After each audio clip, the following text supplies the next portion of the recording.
işte Nisan ayına dönersek, Mayıs ayına dönersek o zaman Selahattin Demirtaş ve HDP Türkiye'de %10'luk barajı parti olarak aşma kararı aldıktan sonra büyük bir sempati toplamıştı. Adalet ve Kalkınma Partisi'nin tek başına iktidarını sallamaya başlamıştı. Buna verilen ilk yanıt aslında Adana ve Mersin'de HDP il örgütlerine aynı gün içerisinde aynı kişi tarafından bomba bırakılması meselesiydi.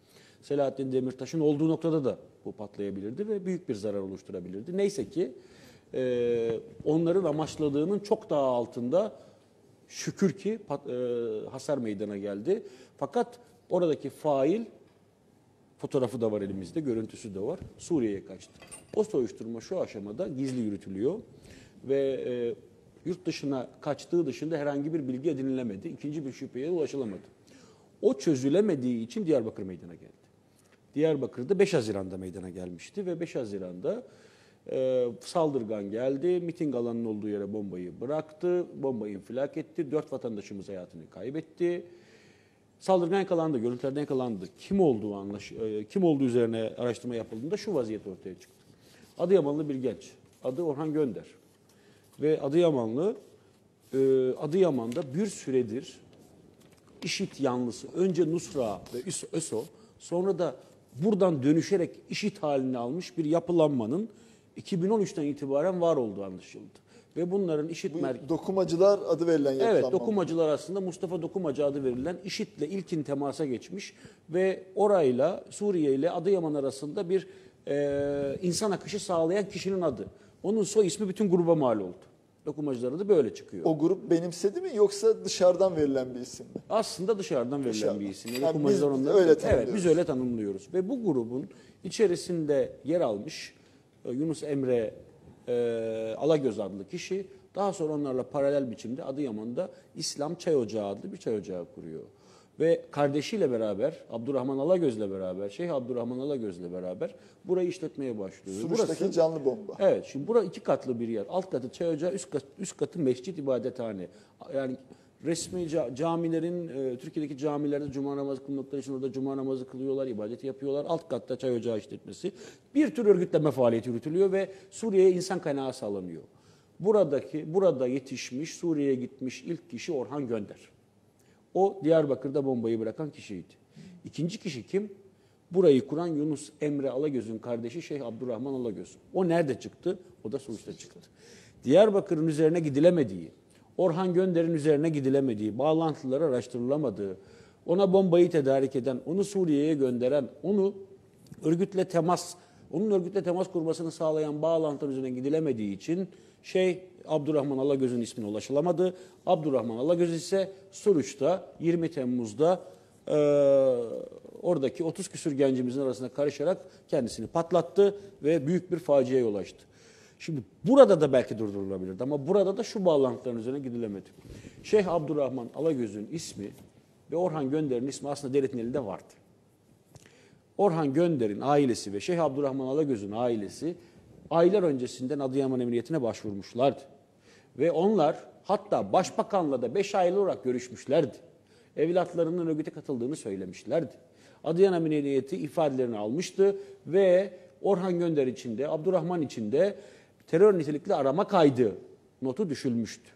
Bu şu demektir, o not düşüldükten sonra ülkenin her tarafında aranacağı anlamına gelir ve fotoğrafları ve bilgileri de tüm sınır karakollarına iletilmişti. Ama Türkiye'nin sınır karakolları IŞİD'in bahçesine döndüğü için burada işlemeyeceğini kabul etmek gerekir. Şimdi Adıyaman'da yapılan bu kayıt, terör nitelikli arama kaydı esasen Diyarbakır Emniyet tarafından da görülebiliyordu.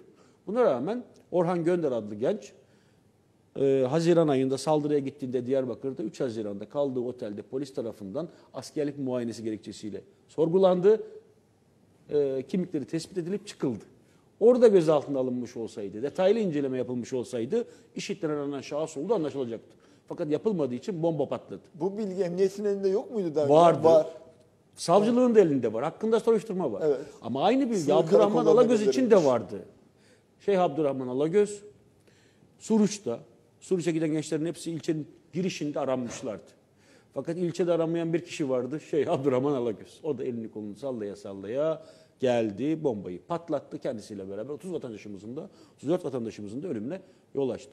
Burada da soruşturma derinleştirilmedi. O gün bugündür gizlilik kararı var suç dosyasında. Peki Davutoğlu bu soruşturmalarda gereken yapıldı, sonra da operasyonlar yapıldı derken Aileler yaptı. neyi Aileler kastediyor? gittiler Davutoğlu'yla görüştüler. Bildiğim kadarıyla 2 kez görüşüldü. Yani şikayet ettiler Davutoğlu'nun Adıyaman'a gelişinde. Bildirdiler. Emniyete bildirdiler. Adıyaman Emniyeti biliyor. Herkes biliyor. Kırmızı Cumartesi gibi zaten. Herkesin bildiği, bile bile önlemediği bir cinayettir. Şimdi Şeyh Abdurrahman Alagöz'ün ölümünden sonra suç dosyası gizlilik kararı alındı. İkinci bir şüpheli daha yok. Bilemiyoruz. Bağlantıları gene araştırılmadı.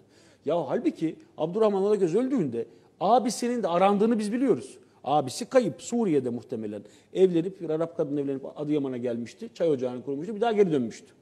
Onun da 20 kişilik 1,5 ay önce, 2 ay önce Suruç zamanında zaten bu fotoğraflar da yayınlandı. 16 ile 20 arasında IŞİD'in canlı bomba olarak kullanacağı Adıyamanlı gençler listesi var ve orada 4 numarada Abdurrahman Alagöz, Yunus Emre Alagöz. Şimdi biz bu 16 ya da 20 arasında sayısı değişen IŞİD'çilerden birinin burada olma ihtimali üzerinde duruyoruz. Ve kuvvetle muhtemel bu böyledir. Kuvvetle muhtemel IŞİD'le bağlantılı, Suriye'deki şeriatçı örgütlerle bağlantılı gençler buranın da altından çıkabilir. En güçlü ihtimal olarak söylüyorum. Olağan şüpheli olarak söylüyorum. Ancak çıkarsa, kesinleşirse bütün bu bulgulardan geriye doğru. Ankara'dan Suruç'a, Suruç'tan Diyarbakır'a, Diyarbakır'dan Adana ve Mersin'e doğru pekala şunu diyeceğiz biz. Devletin adını bildiği, ailelerin isimlerini bildirdiği, Türkiye satında aranan, sınır karakollarında aranan silahlı eylemciler, şeriatçı eylemciler geldiler Suruç'ta ve Ankara'da insanlarımızı katlettiler ve devlet yapması gereken sorumluluğun hiçbirini yerine getirmedi. Ve devlet olabilecek bütün ihmalleri ard arda işleyerek ihmallerin kendisini istisna olmaktan çıkardı. Bir zincirleme ihmal dizini biçimde kasti bir eyleme dönüştürdü. Peki Davutoğlu, yani sorumlular, mesela Diyarbakır bombacısının için yani gereken soruşturma yapıldı. Ona ev kiralayan kişi tutuklandı dedi. Yani bir bağlantıları gereken operasyonlar yapıldı derken neyi ifade ediyor? Neyi demek istiyor? Esasen elle tutulur hiçbir gelişme yok. Biz mesela Davutoğlu dedi ya işte Suruç'tan sonra IŞİD operasyonları yapıldı. 1200 civarında insan alındı. 1000'i zaten KCK'dan PKK'dan alındı. Yani kalan 150 civarında IŞİD'le bağlantılı olduğu düşünülen kişiler. Ben mesela o dosyanın Mersin Tarsus ayağını okudum. Orada da yani işte kurban eti gönderdim mi, deri geldi mi, adam gitti mi geldi mi gibi orayı işte cennet gibi gören, orayı orada Müslümanların yaşayacağı ideal toplum olarak gören konuşmaları içeren çeşitli diyaloglardan insanlar tutuklandı. Yani herhangi bir suç ilişkisine değinmiyor, herhangi bir örgütsel bağa değinmiyor. Yani başka bir zaman diliminde ya işte sempatiyle bakıyorlar diyebileceğimiz türde bir takibatın yapıldığı ve o takibatın da 2015 yılında başladığı anlaşılıyor. Zaten sorun Yeni burada. diyorsun. Yani 2013 yılından itibaren ne Adıyaman'da, ne Bingöl'de, ne Antep'te, ne Diyarbakır'da, ne Sakarya'da yani IŞİD'çilerin, Nusra'nın örgütlendiği yerlerde devletin böyle bir takibat yapmadığını biz zaten biliyoruz. Yapmadıkları için bu oldu. Ve daha ne kadar, en azından Adıyaman'da 20 kişinin olduğu polis kayıtlarından anlaşılıyor ama daha ne kadar kişi var? Türkiye'nin başka noktalarında kaç tane canlı bomba adayı var? Kaç tane suikastçı var? Kaç tane Türkiye halkına bilenmiş burayı dinsiz gördüğü için hedef alma amacıyla hareket eden kaç insan var? Bunu bilmiyoruz. Takibatı yapılmadığını düşünüyoruz. Çünkü bu ülkede adını koymak lazım din motifli, din motivasyonlu, milliyetçilik motivasyonlu hiçbir öbekleşme, gruplaşmanın eylemi terörden sayılmadığı için devlet bunu takibat dışı bırakıyor.